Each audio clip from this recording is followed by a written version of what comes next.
জবাব দাও, মুসলমান হত্যার জবাব দাও।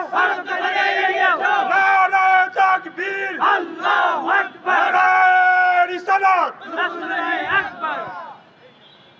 মনে রাখবেন, এই সীমান্তে এখন গলাগুলি বাড়িয়ে দিয়েছে, এর জবাব কিন্তু আমরা এখনো দেই নাই।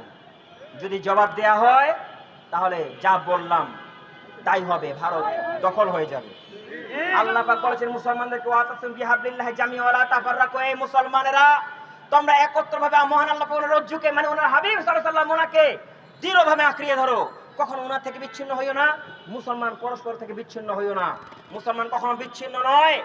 তাই ট্রাম্প বলুন আর মোদি বলুন, কেউ যেন মুসলমানদেরকে বিচ্ছিন্ন মনে না করে, মুসলমানদের প্রতি জুলুমের পায়তারা না করে। বিশ্বের মুসলমান একতাবদ্ধ ছিল, আছে, থাকবে। তবে মুসলমান শান্ত জাতি। মুসলমান যদি ক্ষেপে উঠে, তোমাদের এই সমস্ত আস্ফালন আস্থা করে নিক্ষিপ্ত হবে ইনশাআল্লাহ। আমরা পারমাণবিক অস্ত্রের ভয় করি না। আমরা মুসলমান আমাদের ইমানি কুওয়াত দিয়ে পারমাণবিক অস্ত্রকে চোখের পলকে ধ্বংস করে দিতে পারি। সাবধান থাকা উচিত। দেখুন, হিন্দুত্ববাদী আগ্রাসনের কথা আর কত বলবো। ভারতের দেখে দেখে বাংলাদেশের মধ্যেও শুরু হয়ে গেছে।